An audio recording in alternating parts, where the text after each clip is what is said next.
আজকের দিনটিকে জাতীয় দিবস হিসেবে ঘোষণা করা হয়েছে। এই দিবসের সঙ্গে বিএনপির পক্ষ থেকে আমরা এই পটুয়াখালী অঞ্চলের মানুষরা সবাই একাত্মতা প্রকাশ করছি। মহান ৭১-এর মুক্তিযুদ্ধে যারা আত্মদান করেছেন সেই বীর শহীদদের প্রতি সম্মান জানাচ্ছি, সম্ভ্রম হারানো মা বোনদের প্রতি শ্রদ্ধা জানাচ্ছি এবং একই সঙ্গে ২৪-এর আন্দোলনে ছাত্র জনতার মধ্যে থেকে যারা নিহত হয়েছেন, আহত হয়েছেন, তাদের প্রতি আমাদের অপরিসীম শ্রদ্ধা।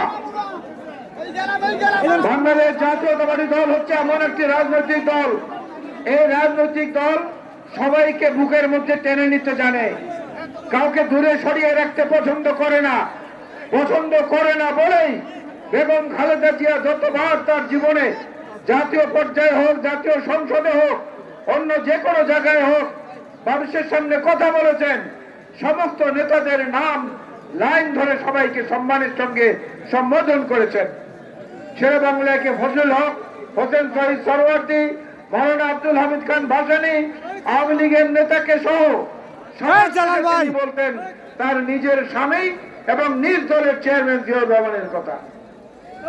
উদারতার কত বড় পরিচয় থাকলে এইটা করতে পারে, এটা দেশনেত্রী বেগম খালেদা জিয়া প্রমাণ, বিএনপি তার প্রমাণ।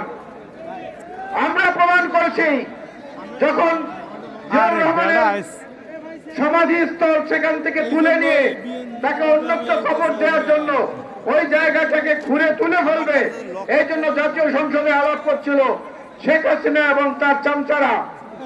তার ঠিক কয়েক বছর আগে আমরা তারেক রহমানের নেতৃত্বে শেখ মুজিবের মাজার জিয়ারত করেছিলাম।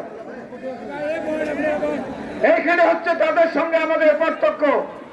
তাদের সঙ্গে আমাদের পার্থক্য হচ্ছে এইখানে এই পটুয়াখালীর প্রত্যন্ত অঞ্চলে অঞ্চলে আপন কুদ্দুসুর রহমানের নেতৃত্বে, শ্রেয়াংশী সরকার কুট্টি সহ অন্যান্য নেতৃবৃন্দের নেতৃত্বে যখন আমাদের সাংগঠনিক এবং রাজনৈতিক কর্মকাণ্ড চলছিল, সেই সময় যেখানে সেখানে তারা করেছে।